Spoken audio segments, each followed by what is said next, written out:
La Gazette du Togo, une vision sur l'actualité togolaise et sur le monde. Grand Carrefour, nouveau numéro. Mesdames et messieurs, bonsoir à tous. Merci de nous choisir encore sur la télévision Delta Santé. Eh bien, l'actualité socio-politique vue par les journalistes. Nous en parlons aussi bien cet après-midi. La nouvelle Assemblée nationale du Togo. Que pensent les journalistes de cette configuration actuelle?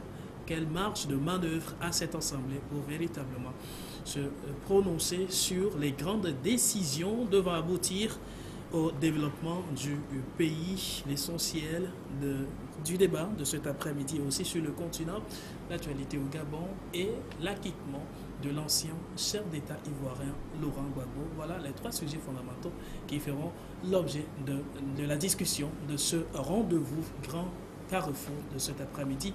Pour y aller, nous sommes à ce plateau avec M. Ildefonse Kofi Akpaki.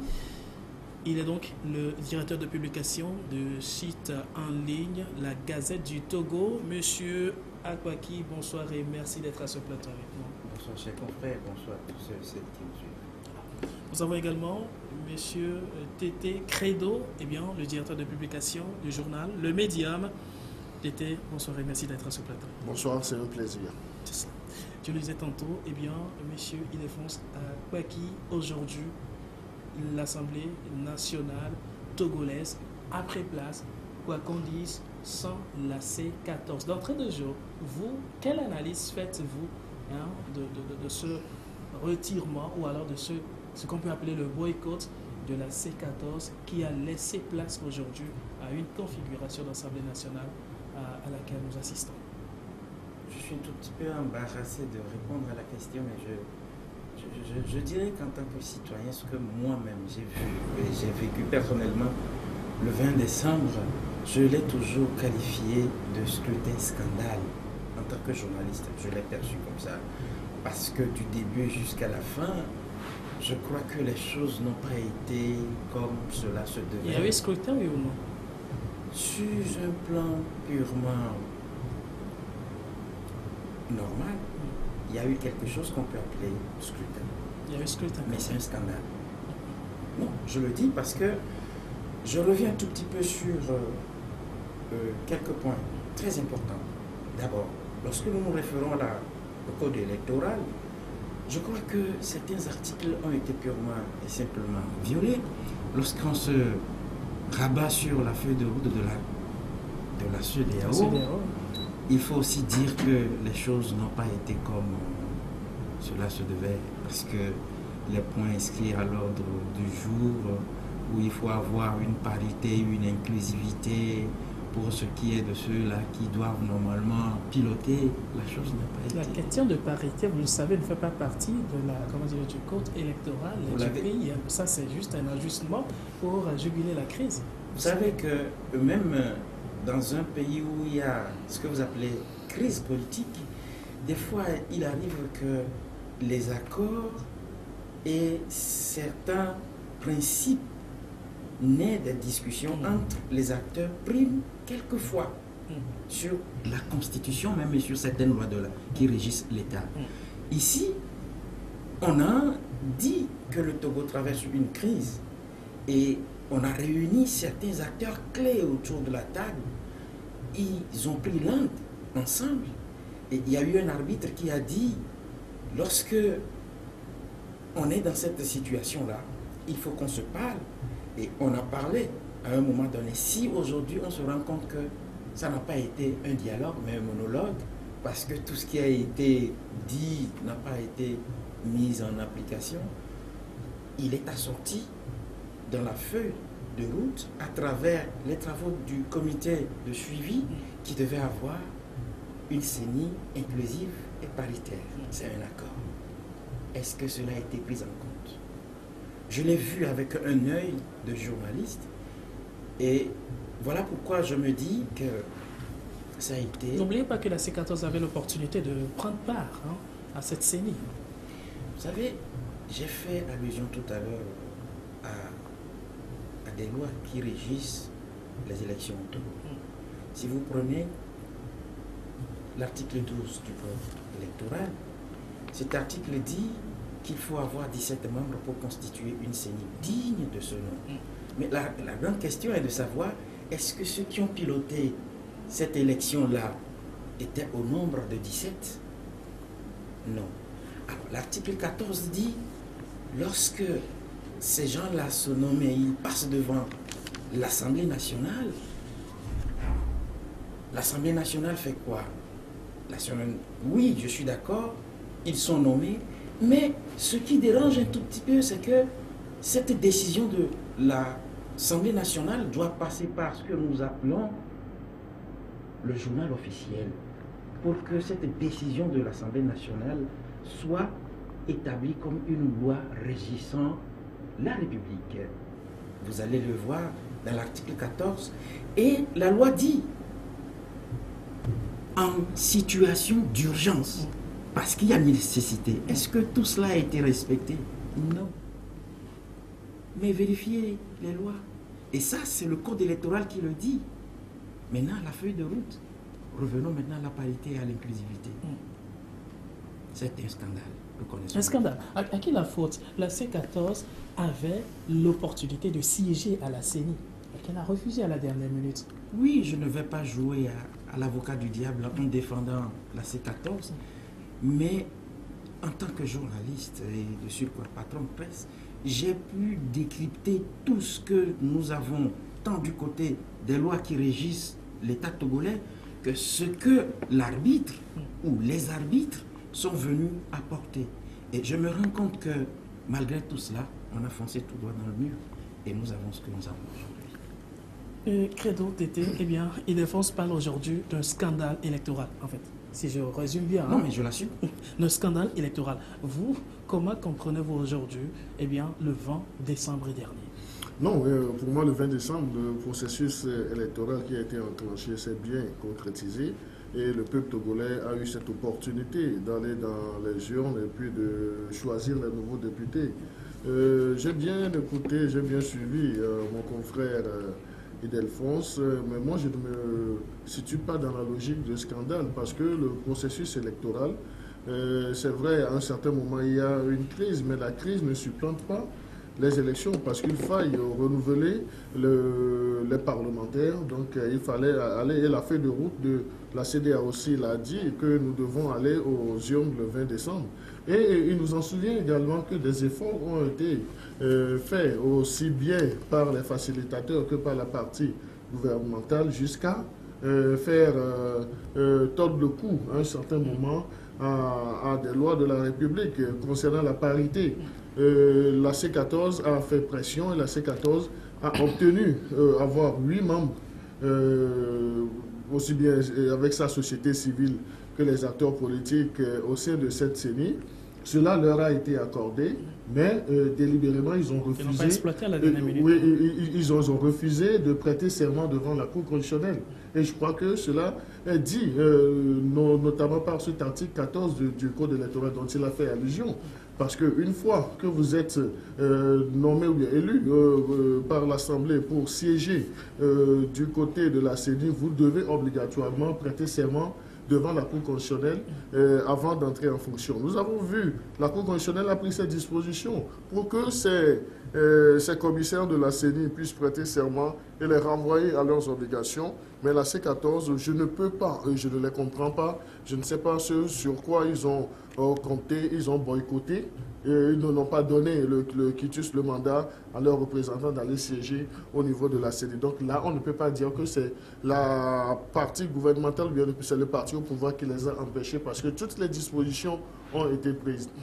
On peut essayer d'expliquer cela aussi par une autre forme de pression que la C14 voudrait mettre sur le gouvernement, sur le pouvoir en place, mais je crois que c'est carrément une fausse route. C'est mal joué. C'est mal joué de la part de cette coalition qui s'était illustrée dans un radicalisme aveugle sans avoir les moyens de jouer pleinement sa partition.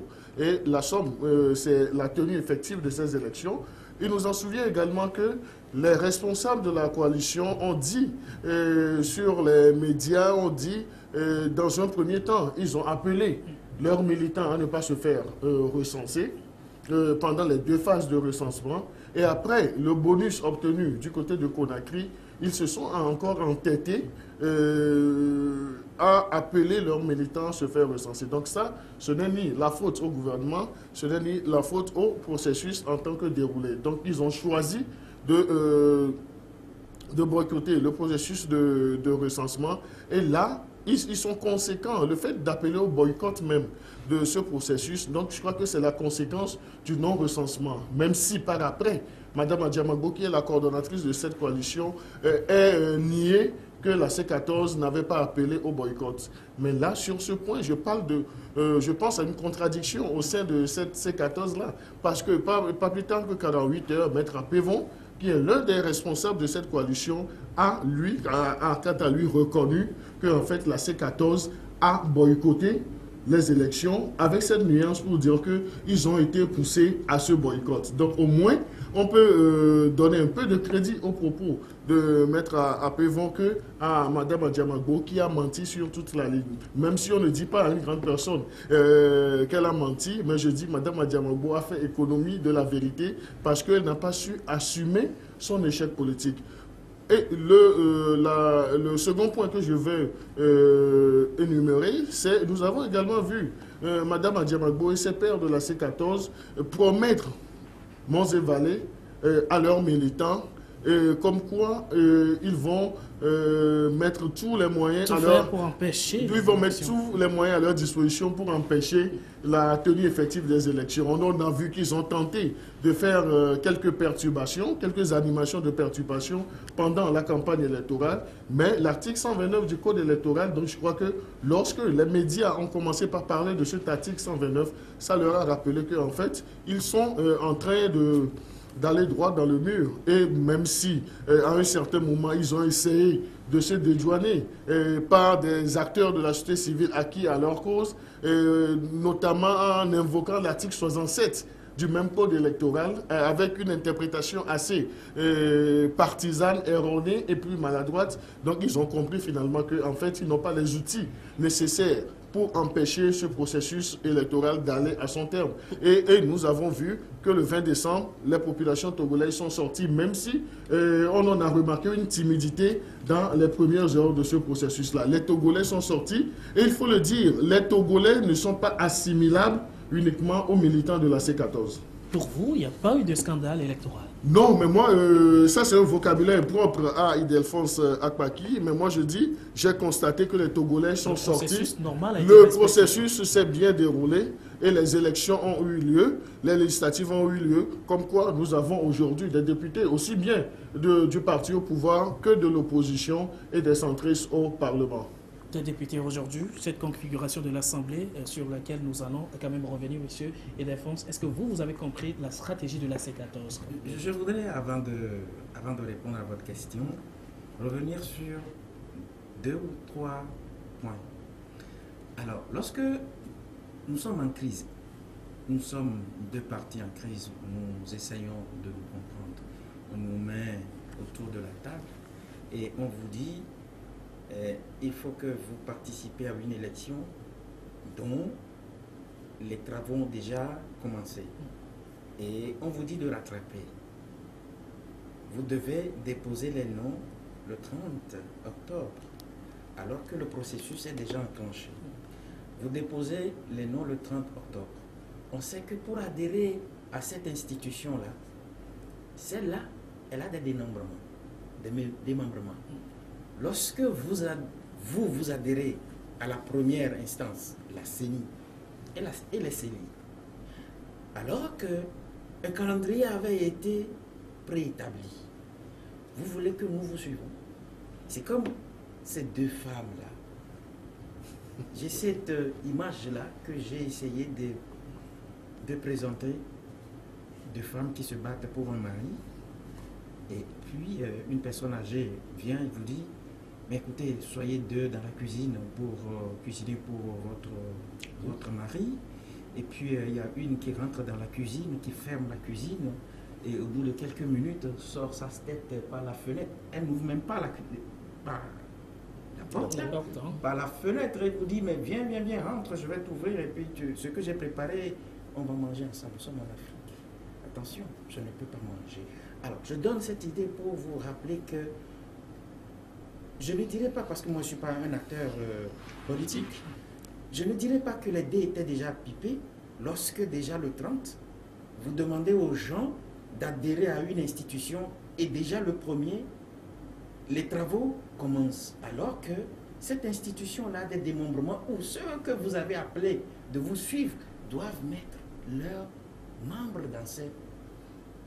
Est-ce que la C14 ne ferait pas mieux d'aller siéger d'abord, selon les termes du ministre Barara, le 19 dernier, la C14 ferait mieux d'adhérer d'abord, ou alors d'aller siéger d'abord à la CENI, et avant de continuer par exiger un certain nombre de choses, et là, le processus peut toujours continuer, la négociation peut toujours continuer. Est-ce que là, c'est pas encore un petit raté? Je vais vous dire une chose. Et là, j'ai toujours assumé la responsabilité de ce que je dis par rapport au ministre Barbara. Est-ce qu'il n'est pas un exemple pour moi? Il peut être une autorité, mais une autorité doit être une personne de valeur et de morale. Et donc, moi, je l'assume, je le dis. M. Bawara nous a dit que les réformes se feraient avant le 30, avant les élections. Mais il a rebiffé à la dernière heure en disant qu'il n'a jamais dit les banques sont là. Moi, j'en ai encore. Et donc, vous pouvez me parler des dirigeants togolais, excusez-moi, de prendre un exemple, comme un bon exemple, M. Bawara. Alors, mais cette page étant tournée, vous me dites, pourquoi ne vont-ils pas siéger? J'ai cité un certain nombre d'articles du code électoral qui devaient être normalement respectés. Excusez-moi, je vous rappelle. Est-ce que vous... Non mais, je vous rappelle un truc. Est-ce que vous pouvez me donner le journal officiel, au moins dans lequel les noms de ceux qui ont préparé ce scandale électoral là sont sortis? Il n'y en a pas. Alors que c'est une loi qui régit l'État. Je voudrais voir aujourd'hui, comme apporte le journal officiel, qu'il y ait le nom de monsieur le Président, comment vous l'appelez, de la CENI, parce que moi je l'ai oublié. Monsieur Katanga, et puis tous ceux qui ont travaillé avec lui, leurs noms sortis dans le journal officiel. J'ai mené des investigations, il n'y en a pas. Vous respectez la loi ou bien vous la violez? Or, la loi fondamentale de notre pays fonde des dirigeants les garants du respect des lois de notre pays. Est-ce que c'est une violation ou bien c'est un respect de ces lois-là dont ceux-là même sont les premiers garants?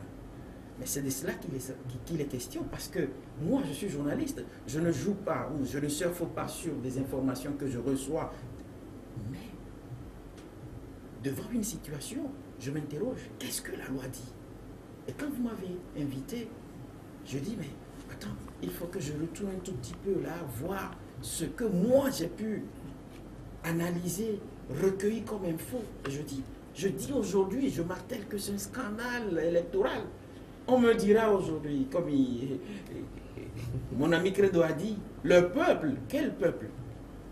Au moins, moi, dans 4 régions, j'ai des correspondants. Même s'ils n'ont pas sillonné tous les bureaux de vote, toutes les images. Moi-même, ayant fendu la rédaction de la Gazette en 2 à Lomé, nous avons sillonné dans Lomé. On a vu les images qui nous sont parvenues de l'intérieur, ont prouvé à la limite ce que nous avons vécu le 20 décembre. À Lomé, dans la capitale, où presque Lomé était devenue une ville fantôme. Mais à un moment donné, je me suis posé la question de savoir, ou bien les gens étaient dans les bureaux de vote. Avec mon équipe, on était dans les bureaux de vote. On a même rencontré la correspondante de RFI qui, à un moment donné, sur la chaîne internationale, disait en substance, mais à un moment donné, et les observateurs et les agents de sécurité étaient plus nombreux que les électeurs. Ça veut dire beaucoup de choses quand vous êtes journaliste. Ça veut dire que ce que nous avons en matière électorale, qui repose sur l'expression populaire, n'a pas été de mise le 20 décembre. Voilà pourquoi je campe sur ma position en disant, relevant tout ce qui s'est passé. Et bizarrement, lorsqu'on n'a pas trouvé les gens dans les bureaux de vote, on a compris que les gens étaient chez eux à la maison. C'est un scrutin scandale qui d'ailleurs doit faire frémir les dirigeants togolais, parce que sur un plateau, j'ai dit, le 20 décembre, les Togolais ont exprimé ce qu'ils ont sur le cœur. Et vous savez ce que les Togolais ont sur le cœur? Et ils l'ont exprimé le 20 décembre, c'est le rejet du système qui régente le Togo il y a des décennies. Alors, vous me parlerez aujourd'hui d'une Assemblée nationale. Vous savez, je me suis amusé... Non, avant même qu'on ne revienne sur l'Assemblée nationale, est-ce que vous avez compris aujourd'hui la stratégie de la C14? Parce que n'oubliez pas, après le 20, il y a eu des sorties, il y a eu des déclarations. C'est vrai qu'avant même le 20, il y a eu des sorties, il y a eu des déclarations. Mais je me suis mis dans la peau d'un observateur quand j'écoutais, et puis je voyais les gestes qui étaient posés de part et d'autre. Mais allez comprendre, je dis non, parce que c'est des acteurs politiques qui ont opté pour une position donnée. Est-ce que moi je peux aller forcer quelqu'un de faire ce qu'il ne veut pas faire? J'ai au moins la chance de relever que à un moment donné, ils ont dit, si cela n'est pas fait comme la feuille de route a dit, on ne fait pas, on ne vient pas. J'ai entendu parler du boycott. C'est aussi une position à adopter. Je ne suis pas homme politique. Je suis comme vous, j'analyse et je tire les conclusions. C'est cela. Je rappelle à nos chers téléspectateurs les contacts que vous avez, quand vous savez bien le faire, envoyer les textos pour des questions, les apports et tout, mais pas d'appel s'il vous plaît. Merci beaucoup. Les questions que vous commencez déjà par envoyer, nous aurons le temps quand même de les partager ici, essayer d'apporter un certain nombre de solutions. Eh bien, non, mais je voudrais réagir sur 2 points par rapport à l'intervention de mon cher ami Delphonse. Lorsqu'il a donné l'exemple de la correspondante de RFI qui a été dépêchée, Madame Julie, je crois que c'est Julie, j'oublie un peu le nom, mais Madame Julie. Mais je dis, les propos de Madame Julie ne font pas foi. Si nous avons suivi le traitement qu'elle a donné, qu'elle a fait de l'information en cette période, donc je dirais, si je devrais qualifier cela, donc je crois que je ne dirais pas que tout a été positif. Donc je vais me réserver de ne pas donner des notes, je n'ai pas cette prétention. Mais lorsque vous avez encore une correspondante qui se mélange les pédales et qui, à la conférence de presse de la mission de la CEDEAO, demande au chef de mission de la CEDEAO s'il peut confirmer des chiffres, alors que pour une mission d'observation électorale, il ne s'agit pas de confirmer les chiffres. Et c'est la CENI, heureusement que le général Salou Djibo l'a orienté vers la Commission électorale nationale indépendante. Donc c'est dire que des gens étaient venus avec des idées déjà préconçues. Donc ça c'est le premier point. Donc je ne dis pas que mon cher ami ne peut pas lui donner le truc là, mais je l'ai dit dans mon introduction que nous avons observé une timidité dans les premières heures. Je ne sais pas si c'est de ces premières heures dont elle a parlé jusqu'à aller faire cette comparaison que les agents électoraux et les observateurs dépasseraient les électeurs autres là. Donc si c'est dans cette période, donc je crois qu'elle a dit ce qu'elle a vu, mais par après, les gens étaient sortis. Il nous en souvient également qu'à la veille, il y a un communiqué du ministère de la Sécurité oui, que les gens n'ont pas bien compris. Que les gens n'ont pas bien compris, pas parce que les gens n'ont pas pris le temps de lire entre les lignes pour comprendre, parce que le ministère de la Sécurité avait donné l'information comme quoi il ne serait pas permis les circulations interurbaines. Donc interurbaines, ce ne sont pas les circulations dans la ville de Lomé. Donc nous prenons ce cas et autres là. Donc par après, donc je crois que avec les compléments d'information sur les réseaux sociaux, les gens sont sortis. Surtout la psychose générale qui entoura le vent, eh bien, écoute, ça a donné quand même une certaine crainte au ventre de beaucoup de Togolais qui sont restés. Oui, mais ça, à chaque approche d'élection, il y a toujours notre opposition professionnelle qui tente de créer une psychose. Et ils ont créé encore la psychose. Et oui, je prends toujours un témoin des informations qui ont circulé. On est parti jusqu'à menacer des gens. jusqu'à menacer des gens pour dire si vous sortez pour aller voter, c'est vos cadavres qui vont retourner à la maison. Donc on a vu des images comme ça, avec des messages comme ça qui ont circulé. Ça a créé, je l'admets, une psychose. Mais après les premières heures, les Togolais sont sortis et ont exprimé leur choix électoral et autres là. Donc ça c'est déjà. Maintenant, si vous le permettez, interrogeant mon confrère sur la stratégie de la C14, je dis mais la C14 n'a pas de stratégie, la C14 n'a que de la bouche. Donc la C14 ne savait que crier.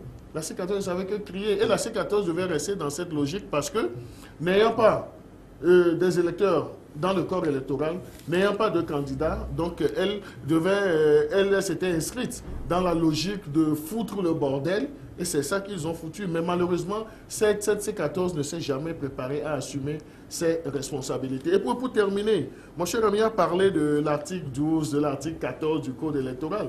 Mais l'article 12 du Code électoral parle de la composition de la CENI en 17 membres. Pas seulement en 17 membres, 5 désignés par la majorité parlementaire, 5 désignés par l'opposition, 3 des partis politiques et autres là. Lorsque c'était agi au sein de ce cadre de comité de suivi, de violer la composition de la CENI, personne n'en a parlé. Il était question de trouver un compromis. Hein. Il était question de trouver un compromis. Heureusement, le compromis a été trouvé dès leur retour de Conakry. Mais ils ont voulu et ils ont prospéré dans la politique de la chaise vide. J'aurais souhaité, comme vous l'aviez exprimé sous forme de question à mon contradicteur, j'aurais souhaité que les 8 membres de la coalition prêtent serment, comme le dit l'article 14, le dernier alinéa, l'avant-dernier alinéa de l'article 14 du Code électoral, prêtent serment devant la Cour constitutionnelle, aille et puis aille à la CENI et poser les vrais problèmes, les réels problèmes là-bas. Leur entrée dans les démembrements, mais ils ne vont pas rester en dehors ou bien au siège de la CDPA pour réclamer leur place aussi bien à la CENI que dans les démembrements. Mais c'est une fois aller au niveau de la CENI qu'ils devraient poser les vrais problèmes. Maintenant, vous n'acceptez pas aller au niveau de la CENI, mais vous critiquez en dehors. Mais il faut être sur le terrain de jeu pour mieux apprécier la circulation de la balle. Donc, ils auraient pu faire preuve d'humilité et puis de conséquences politiques pour intégrer cela. Si c'est qu'ils l'avaient fait, ils avaient intégré la CENI, ils avaient posé les réels problèmes et on a senti un certain refus de la part des autres membres de la CENI ou bien de la part du gouvernement à entendre raison, mais nous serons pris à témoin. Mais ils ne l'ont pas fait, mais ils ne passent leur temps qu'à crier sur les médias, oubliant que le travail se fait ailleurs. C'est que vous faites dire que la C14 n'a pas eu de stratégie. La C14 n'a pas eu de stratégie. Sa stratégie, c'est de crier sur tous les toits et puis de jeter de l'opprobre sur l'autre partie. Mais est-ce que ça leur a payé? Ça n'a pas payé. Et aujourd'hui, la C14 n'est pas les partis de la... aucun parti de la C14 ne fait partie de cette 6e législature. Et c'est dommage parce que, il faut le dire, la C14 ne saurait à elle seule définir l'opposition togolaise parce que l'opposition est plurielle. Monsieur Credo, voilà la question d'un téléspectateur à vous.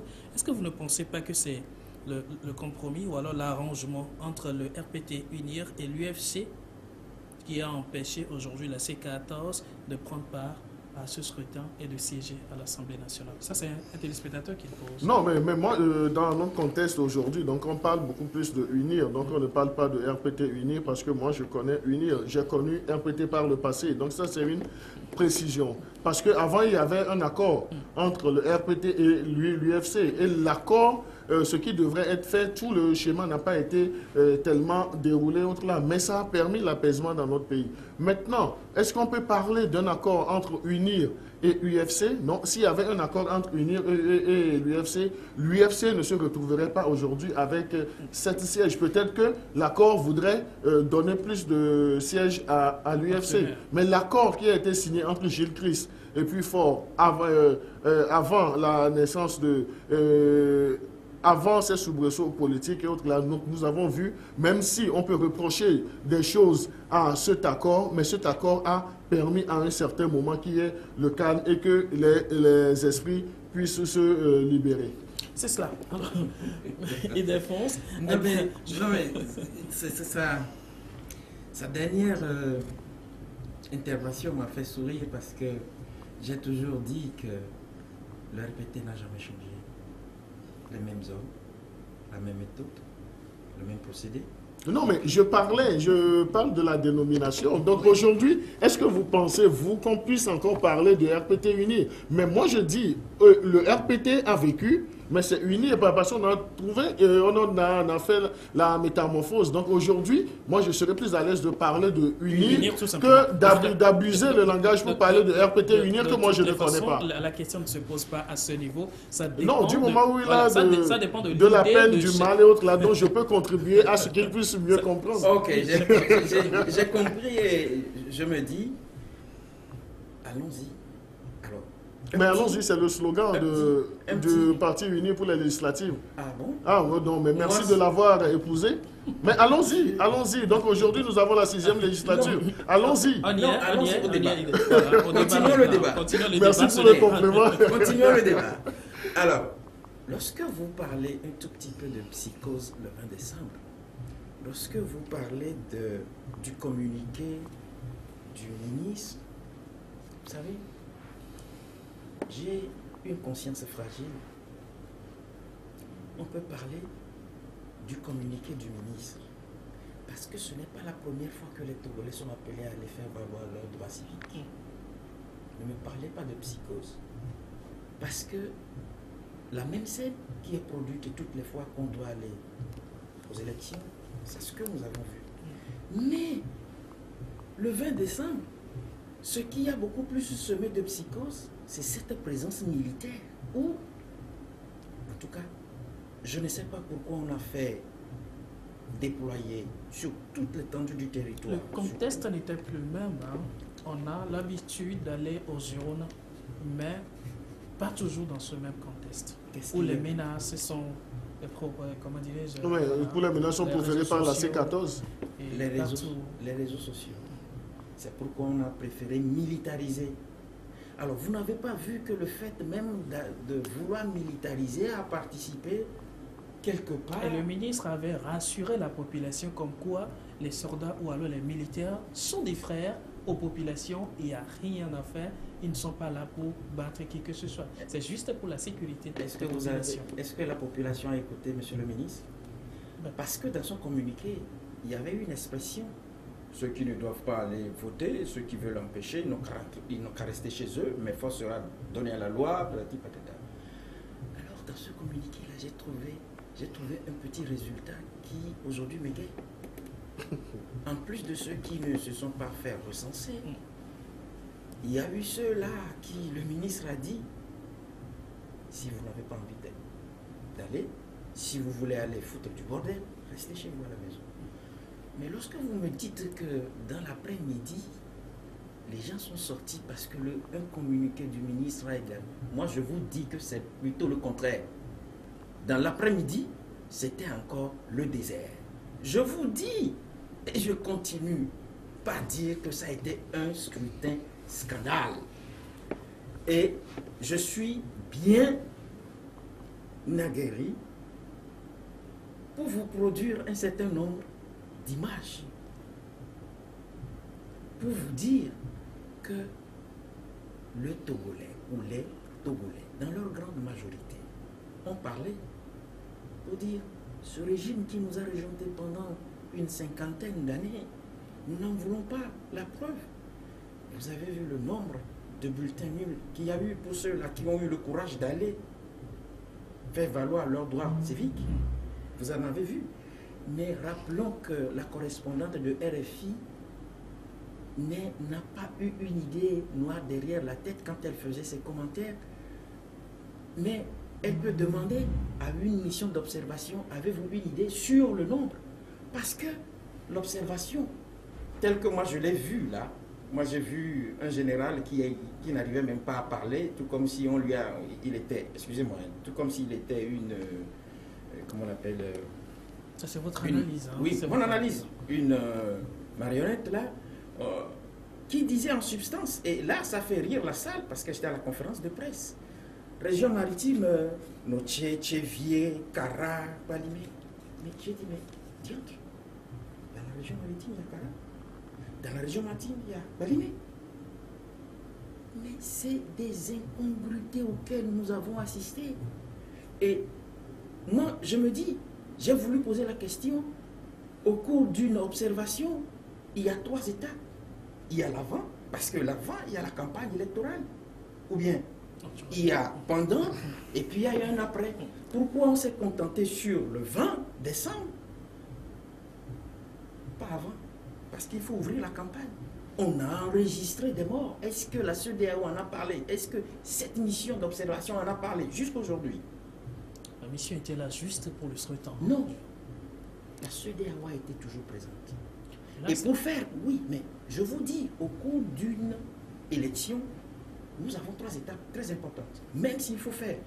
Personne n'a pressé ceux qui sont venus nous donner ces informations-là d'aller à la va-vite. Parce qu'ils savent que ces 3 étapes, avant, pendant et après. Je crois que dans la salle, la mission a relevé certains dysfonctionnements quand même dans certaines localités du jour du scrutin. Est-ce que la mission même était sur toute l'étendue du territoire? Mais c'est la question qu'il faut se poser. Vous n'êtes pas venu faire le travail à moitié. Mais c'est une affaire d'État. Il est question de venir faire un travail et de rendre un travail potable. Je suis dans la peau de ceux qui voulaient aussi poser la question au général en lui demandant s'il avait les chiffres. Mais je suis malheureux quand j'ai écouté ou bien j'ai lu sur les réseaux sociaux. Je ne me fie pas pour la plupart du temps à 80% aux informations des réseaux sociaux. Mais quand j'ai lu que dans le pays Bassar, l'ancien président de l'Assemblée a dit après que vous ne pouvez pas nous amputer un siège. Parce que la CELI de Bassar a dit les 3 sièges étaient acquis à nous. Mais quand vous l'amputez au niveau de la CENI et vous donnez ce siège-là à nous, je ne suis pas d'accord. J'avais pensé que c'était des informations comme ça. Et quand j'ai écouté une autorité dont je préfère garder l'anonymat, dire que les choses sont allées un peu plus vite, c'est pourquoi on a fait ça, je dis mais c'est de la blague. On ne blague pas avec un État. Il y a eu pas mal de ratés. Scandale, je vous en parle encore. Dans des bureaux de vote où nous, on est allés, des gens qui n'avaient pas leur nom sur la liste électorale, qui ont voté avec leur pièce d'identité. Vous savez ce que ça a produit comme résultat dans certains bureaux de vote? Le nombre de votants a dépassé le nombre d'inscrits. C'est des aberrations électorales. Des gens qui ont transformé le siège d'un parti politique en un centre de vote. C'est des aberrations. C'est un scandale électoral. C'est cela, d'accord. Alors, il défonce aujourd'hui, le vin est tiré. Comme dirait quelqu'un, eh bien, le Togo a une nouvelle assemblée nationale. La C14 devient des partis extra-parlementaires. Quoi qu'on dise, il y a 14 partis maintenant extra-parlementaires. Ça veut dire toutes ces formations politiques qui se retrouvent dans ce regroupement de la coalition d'opposition sont devenues automatiquement extra-parlementaires. Quel doit être aujourd'hui, en tant que journaliste, l'avenir de ces partis? Je crois même qu'au sein, et ça il faut avoir le courage de le dire, au sein même de la classe politique de l'opposition, il y a beaucoup qui doivent normalement laisser leur place aujourd'hui à la génération montante, voir leur âge, avoir également tout le temps qu'ils ont passé à la tête de leur formation politique. Vous aurez le courage d'enumérer ce temps? Ils doivent passer la main. Je dis juste, ils doivent passer la main. Parce que, justement, je ne voudrais pas que ceux qui disent que ceux qui sont au pouvoir ne font pas bien, qu'ils se mettent dans la même ligne que ceux-là. Je regrette que dans notre pays, on a toujours prôné la jeunesse. Mais quand vous allez vérifier que ce soit au niveau de la gouvernance, c'est-à-dire les ministres, vous allez voir qu'il y a des cadres, de jeunes cadres qui sont là, qui ne sont jamais pris, qui ont de la valeur, qui ont des compétences, excusez-moi, mais qui ne sont jamais pris pour suppléer ou remplacer carrément leurs aînés. Les gens qui sont tapis dans l'ombre gouvernent encore ce pays parce qu'ils ont travaillé avec le père, ils travaillent avec le fils dans l'ombre. Et ceux qu'on, je ne vais pas nommer, Sinon, il y en a de vieux qui normalement doivent être admis à la retraite, qui sont dans le gouvernement là, alors qu'il y a des cadres. On ne me dira pas que l'UNIR n'a pas de cadres, de jeunes cadres. Alors, nous sommes avec la C14. Et je dis, c'est la même chose. Je dis, ceux qui disent que ceux-là doivent faire comme ça, doivent le faire. Parce qu'ils doivent être des exemples. Yes. Je suis d'accord. Il y a ça. J'ai écouté le dimanche passé Madame Brigitte Adjamagbo sur une chaîne qui disait que la C14 va être restructurée et que c'est possible qu'il soit en voie d'une fusion. C'est possible. C'est ce qu'elle a dit. Et donc, si aujourd'hui on considère que les partis de la C14 sont devenus sont aujourd'hui de l'opposition extra-parlementaire, il faut se réorganiser et voir, ou bien avant de voir, il faut tirer les leçons de tout ce qu'il y a eu comme erreur. On ne peut jamais dire que tout ce que la C14 a fait, elle a bien fait. D'autant plus que ce sont des êtres humains qui incarnent ces formations politiques et qui parlent d'êtres humains, parlent des faiblesses. Alors, je voudrais qu'ils reconnaissent qu'il y a eu des erreurs et qu'il faut tirer les leçons de ces erreurs-là et foncer. Un téléspectateur d'ailleurs disait que la C14 a eu à afficher son immaturité politique le 20 décembre dernier. Est-ce que vous partagez cette position? C'est son opinion. J'ai toujours respecté l'opinion des autres. Credo? Oui, non, ouais, je voudrais revenir sur certains points qui ont été développés par mon confrère sur, disons, l'observation électorale de la CEDEAO. Donc, il a parlé de l'avant, du pendant et puis de l'après. Mais je voudrais faire cette précision. La déclaration que nous avons suivie au lendemain du vote s'appelle déclaration préliminaire. Donc, après cette phase-là, il y a un rapport qui est toujours pondu et qui est remis aux autorités, un rapport qui est disponible. Donc la déclaration préliminaire rend compte du processus du vote. Seulement le jour. Le jour, la déclaration préliminaire pour l'observation du vote. Parce que, je l'avoue, j'ai de l'expertise en observation électorale avec la CEDEAO. C'est vrai, l'avant, nous avons vu une mission à long terme de la CEDEAO qui était venue depuis le début du processus de recensement. Donc là, il y a des informations qui sont remontées, autres là, mais tout cela va figurer dans le rapport définitif. Et là, les journalistes, les copies qui ont été distribuées aux journalistes à la fin, je me réjouis parce que le jour-là, je vous ai vu à cette conférence de presse, vous particulièrement, et j'ai vu mon ami aussi. Mais la déclaration, ça a été dit, déclaration préliminaire. Donc, c'est dire qu'après, il y a un rapport qui est produit autre là. Donc, on peut interroger le rapport là pour voir si la CEDEAO n'a pas bien fait son travail. Donc, la déclaration préliminaire s'en tient uniquement au vote le jour et puis tout ce qui a été dit. Et la CEDEAO n'a pas manqué à ses obligations. La CEDEAO a relevé qu'il y a, comme vous l'avez dit, quelques dysfonctionnements.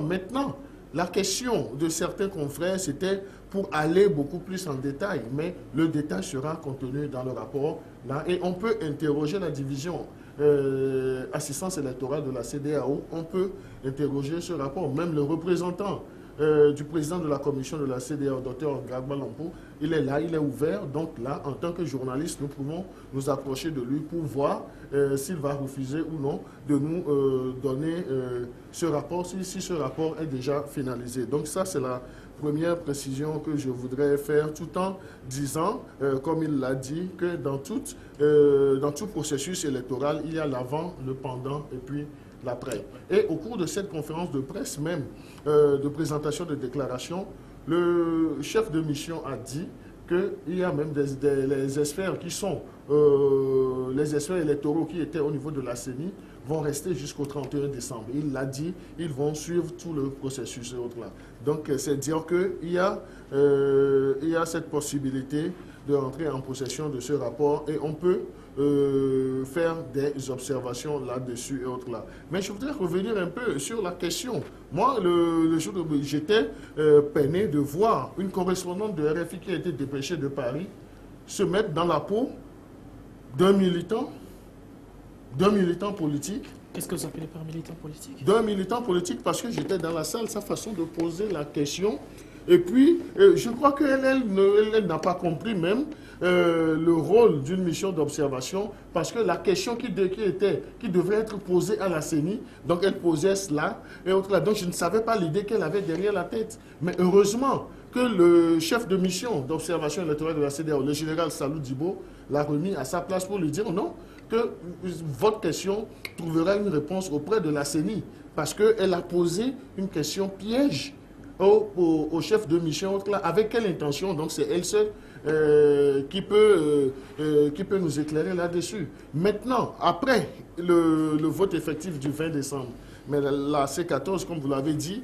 est aujourd'hui des partis extra-parlementaires. Donc on ne parlera même plus de C14. Mais si nous restons dans la définition de C14 comme étiquette politique, donc parce qu'il y a une défection au niveau de la C14. Donc le parti de Maître Tchassona n'est plus membre, mais on continue toujours par exhiber son nom sur les communiqués. Donc ça aussi, c'est l'une des aberrations du côté de la C14. Le point qui m'a aussi intéressé, que Ildefonse Akwaki a abordé, c'est cette nécessité d'aboutir ou bien d'arriver à un renouvellement de la classe politique, que ce soit du côté du parti présidentiel comme de l'opposition. Donc il faudrait qu'on renouvelle la classe là. Dans l'opposition radicale ou bien dans l'opposition en général, il y a de jeunes cadres. Mais les vieux loups qui dirigent les partis politiques ne veulent pas, parce qu'ils sont arrivés à définir la politique comme leur profession et ils ne veulent pas faire la promotion de leurs membres. Prenons un parti comme l'ANC. Les premiers dirigeants de l'ANC sont les éternels politiciens que nous avons connus de l'UFC, et aujourd'hui, ils ne veulent pas débarrasser le plancher. Alors que l'UFC regorge de ressources. Nous avons, je peux en citer moi, mais nous avons le président de la jeunesse de l'ANC, Jean Clou, qui est lucide plus que certains aînés de l'ANC. Mais nous avons Jean-Jacques Teco. Donc des jeunes qui peuvent prendre langue avec les jeunes du côté de UNIR pour essayer de faire évoluer la chose politique. Mais avec cette nuance-là pour dire que si nous considérons le champ du parti présidentiel, il y a déjà une anticipation. Donc nous avons vu, même dans la formulation des délégations, de la délégation du parti UNIR, à ce comité, à ce dialogue-là, donc nous avons vu que la délégation de UNIR a rajeuni par rapport aux éternels opposants, que moi j'assimile à des opposants professionnels, parce qu'ils ont fait de l'opposition une profession, et lorsque une tête veut émerger, donc on fait tout pour faire capoter, pour étouffer. Donc voilà un peu. Donc il y a cette urgente nécessité, c'est là où je suis pour une fois d'accord avec lui sur un point, il y a cette urgente nécessité d'aller au renouvellement de la classe politique, parce que certains ont pris la chose politique, et surtout du côté de l'opposition, comme un business. Donc je voudrais prendre à témoin la déclaration d'un leader de la C14, M. Philbert Atisso, du parti Togo Autrement, lorsqu'il a fait sa présentation de vœux à ses militants.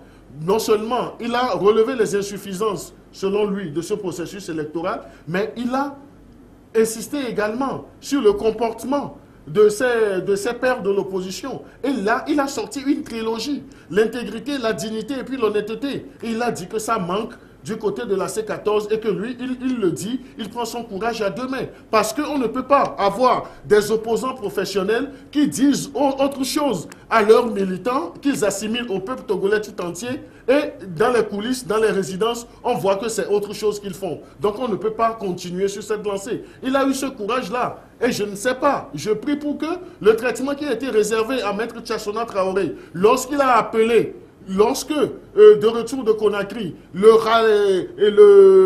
en a donné le bonus pour le recensement, et lorsque Maître Tchassona a été responsable, a pris sa responsabilité d'inviter les populations togolaises et ses militants à se faire recenser à titre conservatoire, tout ce que monsieur Tchassona a eu comme débois, je ne le souhaite pas à Philbert Atisso. Mais Philbert Atisso, je le connaissais depuis. En tant que journaliste, c'est un aîné à nous deux ici sur le plateau, pour ne pas dire à nous trois. Mais j'étais très content de lui, au moins qu'il ait pu à lui en tant que président de son parti, eu ce courage-là de poser les mots même qui minent cette C14. Donc il faut y aller. Maintenant, la C14 a joué à la politique de la chaise vide. Mais il faut que la C14 soit assez humble pour faire le bilan de sa lutte du 19 octobre 2017 jusqu'au 20 décembre 2018 pour relancer ce mouvement-là. Parce qu'il ne s'agit pas d'investir les médias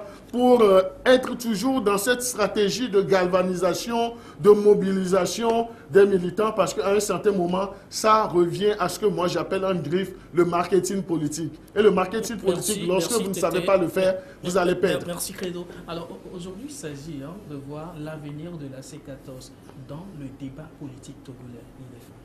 Je ne sais pas comment ça se fera, mais je reviens sur mes derniers mots. En prenant encore en compte le speech de Madame Brigitte qui disait « Dans quelques jours, vous aurez de nos nouvelles. » Je ne veux pas mettre la charrue devant les bœufs, mais je voudrais, comme j'ai l'habitude de le faire, observer, écouter, analyser et tirer la conclusion qu'il faut. Je l'ai toujours fait. Très bien. Alors, Ildefonse, l'Assemblée nationale telle que configurée aujourd'hui, quel débat ou alors quelle décision attendez-vous d'une telle assemblée dans l'intérêt du... Vous savez que vous êtes en train de me bombarder de questions et j'ai toujours fait le jeu, j'ai eu le courage de passer à côté, de ne pas aller. De fêter toutes les questions. Puisque vous insistez, je dis, entre-temps j'avais dit, une élection, c'est une expression populaire. Moi, je dis ce qui s'est passé le 20 décembre n'est pas une expression populaire. Je ne peux pas comprendre que j'appelle quelqu'un aujourd'hui élu de la nation qui n'est pas né dans une localité, qui a été bombardé dans cette localité-là et qui aujourd'hui jubile. Faisons extrêmement attention. J'ai vu... Un élu, c'est un représentant de tout le Togo. Hein? Oui. Ce que j'ai dit avant de dire un élu, vous l'avez compris. Si vous l'avez compris, allez, comprenez comme ça. Lorsque les gens sont arrivés à faire des missions barbouzes, de traîtrise, de trahison et autres, et qu'on les remercie, je les mets aussi dans ce panier-là.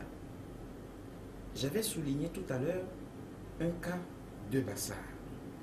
Je souligne un autre cas où vous n'êtes pas natif de la localité. Vous n'avez jamais vécu dans la localité. Et par alchimie, vous vous pointez là-bas et vous sortez. J'ai vu sur la liste de tous ceux qui se disent ayant été élus le 20 décembre. J'ai jeté un coup d'œil sur la liste unie et j'ai vu que beaucoup d'indépendants dont on parle aujourd'hui à l'Assemblée nationale sont beaucoup plus membres de UNIR qui, ayant vu 20 décembre venir, se sont revêtus de cet habit-là d'indépendants. Alors que tout le monde connaît leur famille politique. Pour vous, en clair, Ildefonse, la configuration actuelle de l'Assemblée nationale ne participe pas, ou alors ne participera pas vraiment, comment dirais-je, à amener un débat politique dans l'intérêt du Togo. Il n'y en aura pas. Vous savez, j'ai eu la chance au moins de voyager en tant que journaliste dans certains pays africains, pour la plupart proches du Togo. J'ai assisté à ce qu'on appelle un scrutin, un vote. Et j'ai été heureux de partager au terme de ces scrutins-là des moments avec ceux qui ont été reçus, c'est-à-dire choisis, c'est-à-dire élus. Excusez-moi, élus. Je compare un tout petit peu ce que j'ai pu vivre dans ces pays-là, quand je le transpose sur ce qui s'est passé le 20 décembre. Je dis, excusez-moi, tous ceux qui se disent aujourd'hui opposants, mais une aberration. Le chef de file de l'opposition, parce que la formation politique dont le leader et chef de file, a fait un accord avec le pouvoir. Entre-temps, ses membres étaient au gouvernement. Vous ne pouvez pas être au gouvernement et être encore chef de file de l'opposition. J'avais dit, je continue toujours par dire que c'est une incongruité. Qu'est-ce que vous voulez qu'il fasse au moment où il y a un accord entre les deux? Qu'est-ce que vous voulez? Ce qu'on a coopté.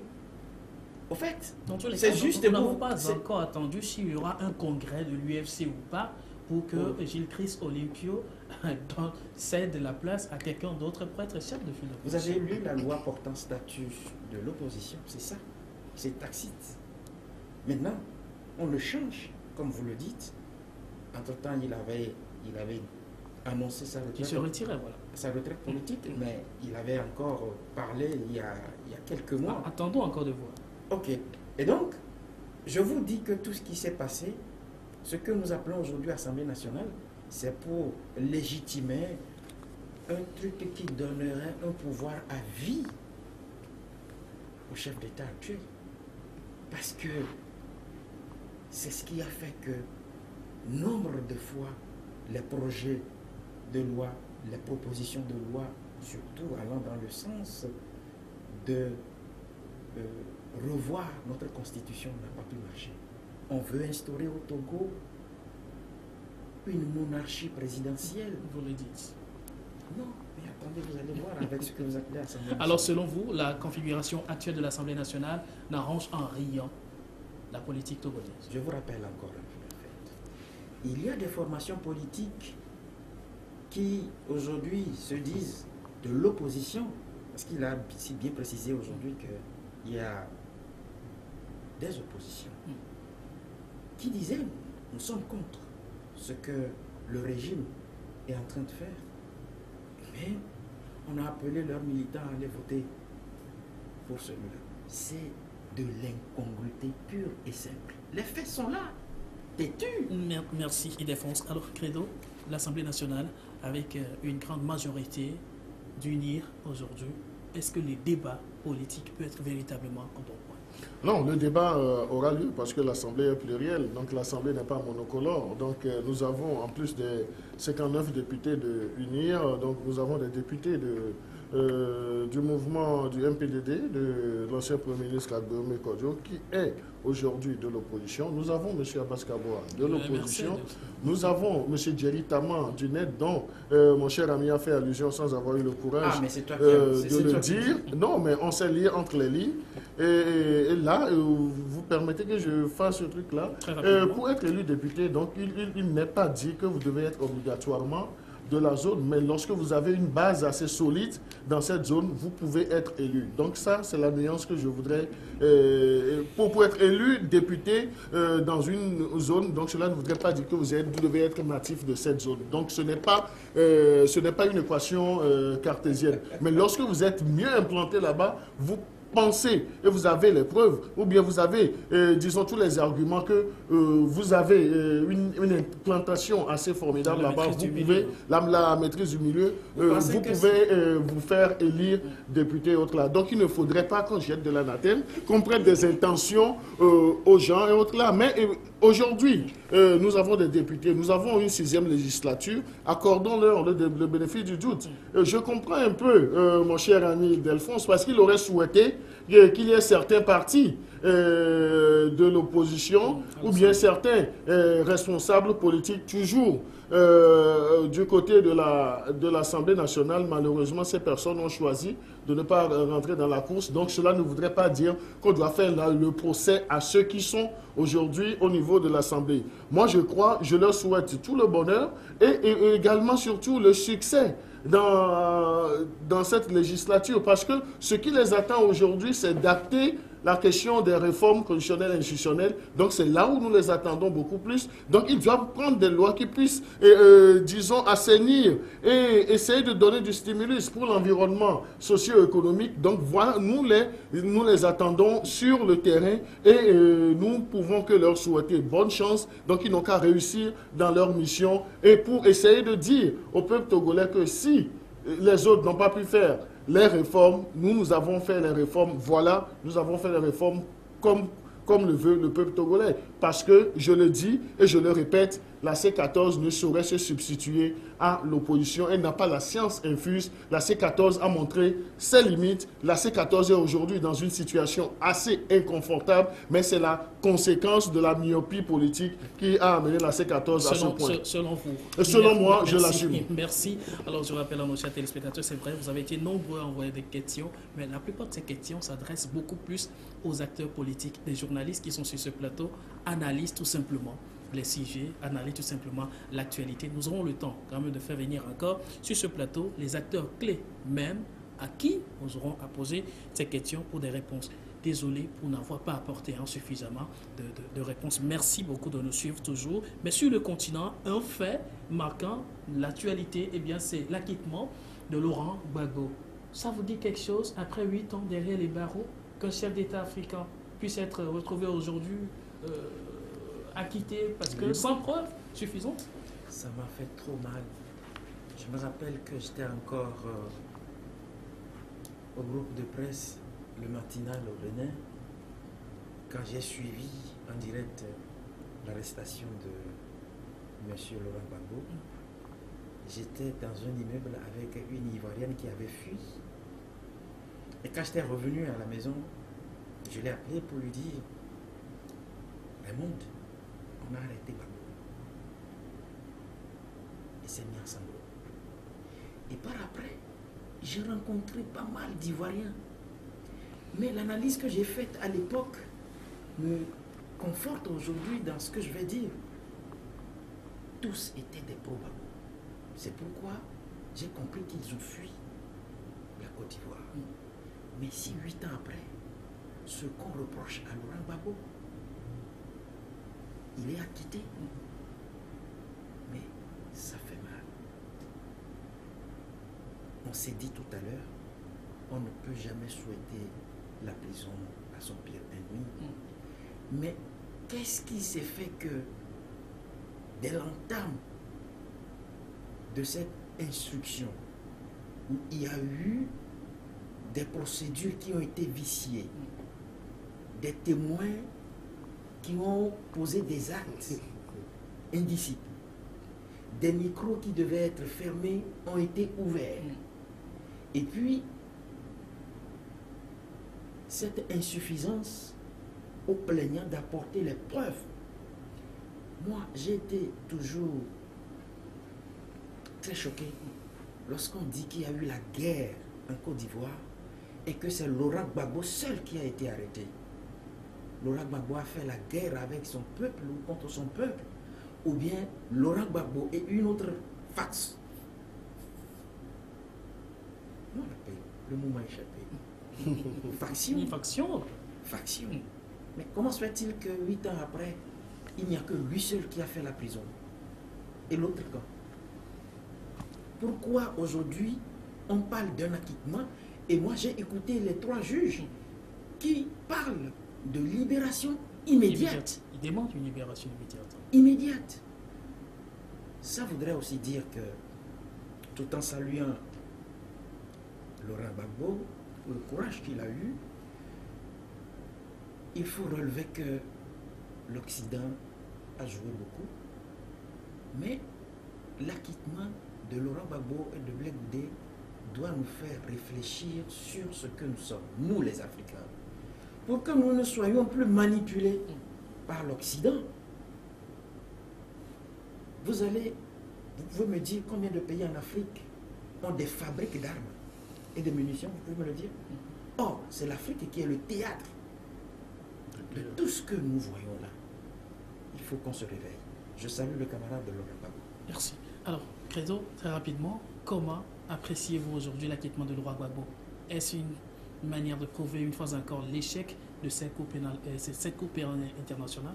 Non, mais moi, je ne parlerai pas d'échec de cette CPI dans son entièreté, mais je parlerai de la mauvaise foi et puis du mauvais rôle qu'a joué le bureau de Madame le procureur, Fatou Bensouda. Donc, elle a démontré aux gens, aujourd'hui, avec la lucidité dans la décision des 3 juges, qu'elle était téléguidée. Donc, on ne peut pas se taire là-dessus. Elle était téléguidée, mais on lui a donné un rôle, mais elle a mal joué le rôle. Pourquoi est-ce que je parle d'un rôle mal joué? Parce que nous avons vu tout ce qu'elle a fait, tous les scénarios qu'elle a mis en place, mais qui n'ont pas prospéré. Et donc, elle était partie. Donc, elle a soudoyé même des témoins à charge qui étaient devenus des témoins à décharge. Donc, on a vu que des images ont été trafiquées. Donc, on a même pris des images sur les réseaux sociaux qu'on a montées et qu'on a diffusées comme quoi ce sont des charges, des preuves contre M. Laurent Gbagbo. Mais la partie défenderesse même n'a même pas eu le temps de présenter ces témoins à des charges, donc avec le mauvais travail qui a été fait par le bureau de Madame la procureure. Donc ça porte à interrogation aujourd'hui. Donc c'est dire que, et ça me fait mal parce que Madame le procureur est une Africaine et les juges sont des Occidentaux. Contraste. Donc là, donc c'est dire que elle qui a eu le temps. Et vous vous souvenez aussi qu'à un certain moment du déroulement du procès, les juges lui ont dit que les preuves qu'elle était en train d'avancer, de fournir sont tellement insuffisantes. Donc on lui a même donné 6 mois.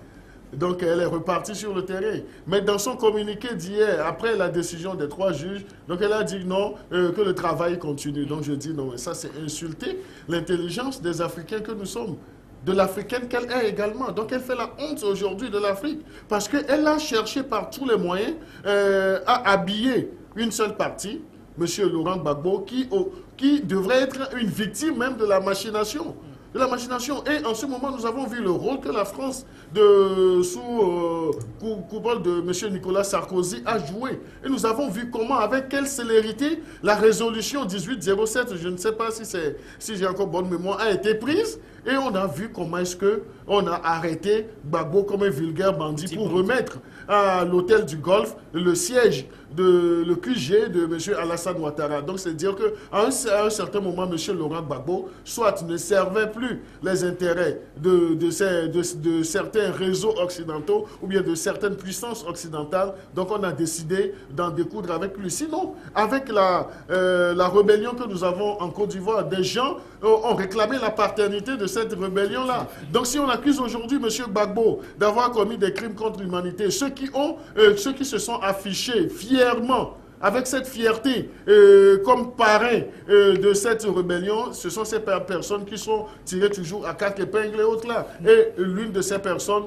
aurait démissionné de son poste de président de l'Assemblée la dernière fois. Donc c'est dire que, en fait, avec l'acquittement de M. Gbagbo, ce dossier doit être poursuivi parce qu'on nous dit qu'il y a eu des morts, plus de 2000 morts. Mais il faut situer qui a tué. Donc il faut situer les responsabilités. Mais moi je plains Mme Fatou Bensouda, je me dis, est-ce qu'elle est mère? Si elle est mère, quel exemple elle laisse à ses enfants? Merci. Ildefonse, un mot pour la fin. N'oublions pas, bien sûr, le Gabon, où le président est revenu. Là aussi c'est une aberration. Moi je n'ai jamais accepté que... Quelques secondes seulement. Mais que l'Afrique se comporte de la sorte. J'ai dénoncé le cas de Bouteflika, je dénonce le cas de Ali Bongo, parce que les deux sont invalides. Mais la présidence, c'est une institution, dit-on. Soyons sérieux, nous les Africains. Merci. Eh bien, M. Credo. Oui, tout homme, tout être humain peut être malade. Moi, je ne ferai que souhaiter un prompt rétablissement à M. Ali Bongo.